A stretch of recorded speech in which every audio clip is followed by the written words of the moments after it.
नमस्कार, मैं हूं अखिलेश पांडे और आप देख रहे हैं सी न्यूज़ भारत। वक्त हो चुका है न्यूज़ बुलेटिन का। खबरों के इस बुलेटिन में बात करेंगे मधुबनी की, जहां अज्ञात चोरों ने गांव के 2 घरों को बनाया निशाना, नकदी और जेवर पर साफ किया हाथ।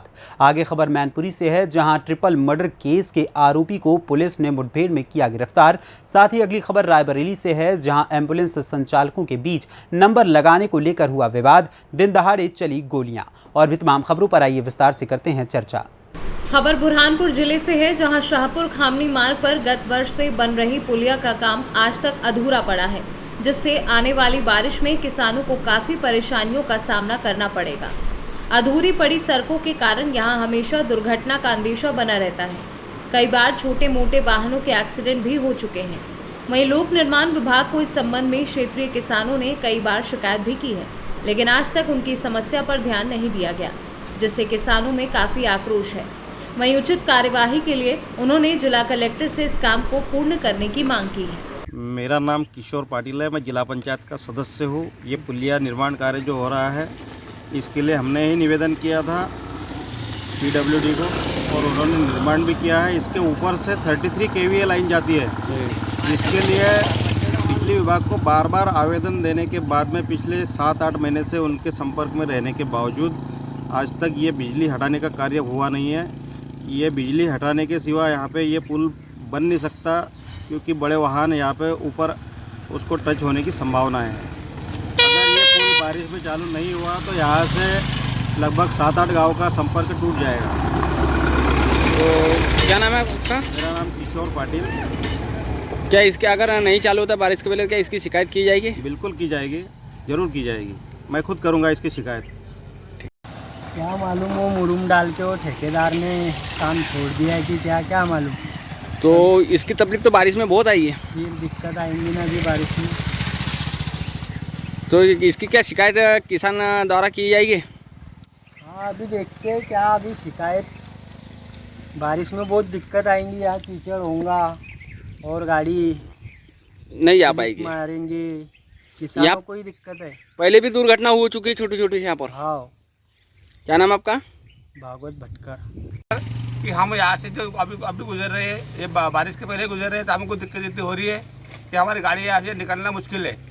तो बारिश के समय में हम कैसे करेंगे? तो ये जल्दी काम नहीं होया तो हम कलेक्टर शिकायत करेंगे। तो ये पुल का काम अपूरा पड़ा हुआ है? पूरा पड़ा है कब कर से। आपका शुभ नाम? रविंद्र खांडवेकर। बुरहानपुर से सी न्यूज़ संवाददाता अनिल महाजन की रिपोर्ट।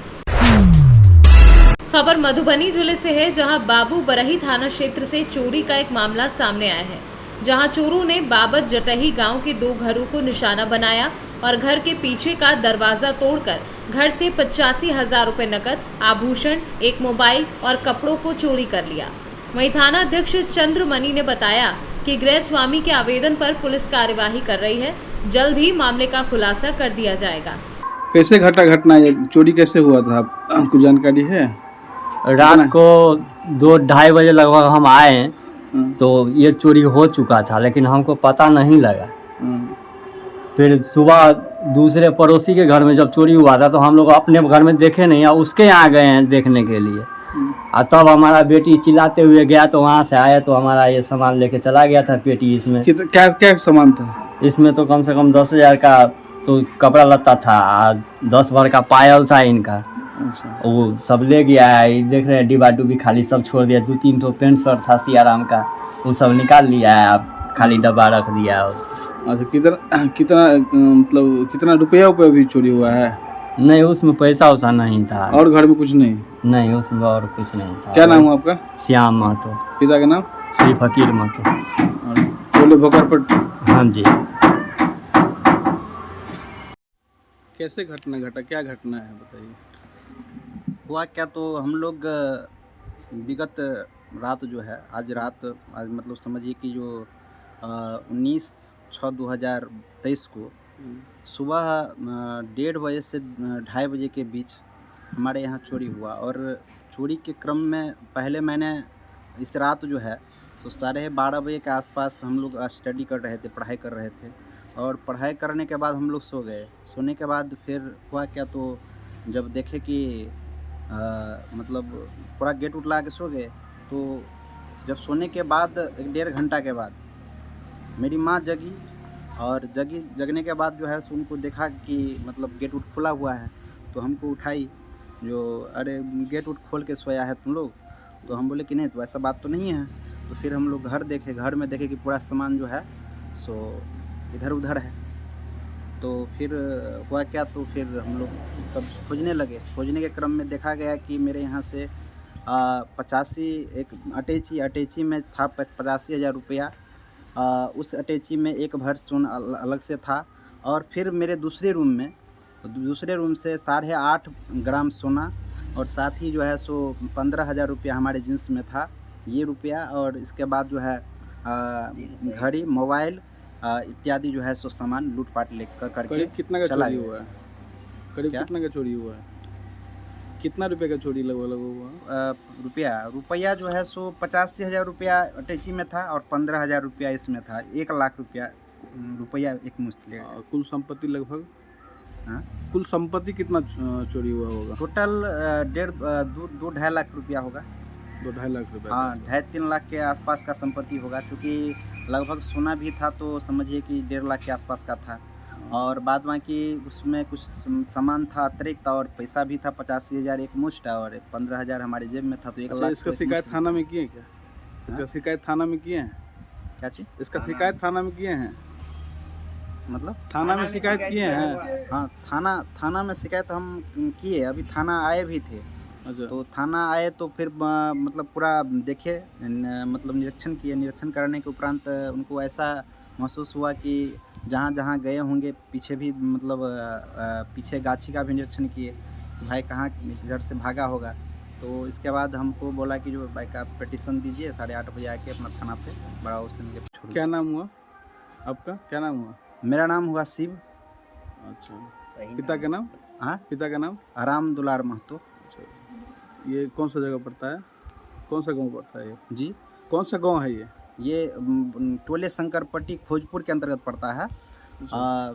ग्राम खोजपुर, टोले शंकरपट्टी, जो बोगारपट्टी भी कहते हैं। मधुबनी से सी न्यूज संवाददाता अनिल कुमार चौधरी की रिपोर्ट। खबर मैनपुरी से है, जहां थाना करहल पुलिस को बड़ी सफलता मिली है। मुठभेड़ में पुलिस ने 3 हत्याओं के अपराधी को गिरफ्तार कर लिया है। आपको बता दें कि बीते दिनों नगला के अतिराम में हुए ट्रिपल मर्डर का आरोपी रामू यादव पुलिस के हत्थे चढ़ गया है। मुखबिर की सूचना पर पहुंची करहल पुलिस और सर्विलांस की टीम ने करहल अंडरपास पर घेराबंदी की, जहां आरोपी ने अपने को घिरता देख पुलिस पर फायरिंग कर भागने की कोशिश की, लेकिन जवाबी कार्यवाही में आरोपी के पैर में गोली लगी, जिसे पुलिस ने उसे पकड़ लिया। वहीं मौके पर पहुंचे पुलिस अधीक्षक ने इस कार्यवाही की सराहना करते हुए बताया कि अभियुक्त के पास से कट्टा, कारतूस और एक मोटरसाइकिल बरामद हुई है। आगे उन्होंने क्या कुछ बताया, आइए आपको सुनाते हैं। आज जो नगला अतिराम में ट्रिपल मर्डर हुआ है, उसी से संबंधित एक अभियुक्त के बारे में मुखबिर द्वारा सूचना मिली कि वो उवाली गांव से करहल की तरफ जा रहा है। तो हमारे प्रभारी निरीक्षक करहल और DSO खुर्रा और हमारी सर्विलांस टीम ने घेराबंदी की। तो ये नहर पुल अंडरपास के पास जब एक आदमी मोटरसाइकिल से आता हुआ दिखाई दिया तो उसको रोकने का प्रयास किया, तो वो फायरिंग करने लगा। पुलिस ने जब आत्मरक्षार्थ फायरिंग की तो उसके पैर में गोली लगी है और उसको अरेस्ट कर लिया गया है। उसके कब्जे से एक मोटरसाइकिल बरामद हुई है और एक असलहा बरामद हुआ है, जिसको कब्जे पुलिस में लिया गया है और मजरूह को अस्पताल भेजा जा रहा है। इससे जो पूछताछ की गई तो इसने जो आज ट्रिपल मर्डर किया है उसकी पूरी घटना को की स्वीकार की और ये उस घटना का मुख्य अभियुक्त है जो राहुल यादव है और इसको अस्पताल भेजा गया है। शेष विधिक कार्रवाई की जा रही है। मैनपुरी से सी न्यूज संवाददाता जाजिब उमर की रिपोर्ट। खबर यूपी के जनपद रायबरेली से है, जहां गोलियों की तड़तड़ाहट से पूरा शहर सहम गया। दरअसल शहर में एम्बुलेंस संचालकों के बीच नंबर लगाने को लेकर काफी समय से विवाद चल रहा था, जिसने अब गैंगवार का रूप धारण कर लिया। पूरा मामला शहर कोतवाली क्षेत्र के अंतर्गत जिला अस्पताल के सामने का है, जहां मरीज को ले जाने वाली प्राइवेट एम्बुलेंस संचालकों ऋषभ सिंह व प्रशांत यादव में एम्बुलेंस का नंबर लगाने को लेकर गैंगवार हो गई और गोलियों की तड़तड़ाहट से अस्पताल चौराहा थर्रा गया। गोली चलने से वहां मौजूद लोगों में भगदड़ मच गई। लोग अपनी जान बचाकर इधर उधर भागने लगे। वहीं दोनों गुट आमने सामने आ गए, जहां एक गुट ने दूसरे गुट पर गोली चला दी। हालांकि सूचना पर पहुंची पुलिस ने गोली चलाने वाले आरोपी ऋषभ सिंह को असलहे के साथ गिरफ्तार करके कोतवाली ले गई। वहीं घटना में शामिल अन्य फरार आरोपियों की तलाश में टीम गठित करके गिरफ्तारी के प्रयास शुरू कर दिए हैं। रायबरेली से सीनू संवाददाता मृदुलेश त्रिपाठी की रिपोर्ट। खबर सीतामढ़ी से है, जहां नानपुर थाना क्षेत्र के बोखरा बाजार के समीप सोमवार शाम 7 बजे तेज हवा चलने के कारण बिजली के शॉर्ट सर्किट से एक साथ 5 घरों में भीषण आग लग गई। आग की लपटें इतनी तेज थी कि वहां मौजूद ग्रामीणों ने जब तक आग पर काबू पाने का प्रयास किया, तब तक घर के अंदर रखा सारा सामान जलकर खाक हो गया। वहीं ग्रामीणों की काफी मशक्कत के बाद आग पर काबू पाया गया। सीतामढ़ी से सीनू संवाददाता रवि कुमार की रिपोर्ट। फिलहाल के लिए इस न्यूज़ बुलेटिन में बस इतना ही। देश दुनिया की तमाम खबरों के लिए देखते रहें सी न्यूज़ भारत। हर खबर आपके साथ, आपके हाथ।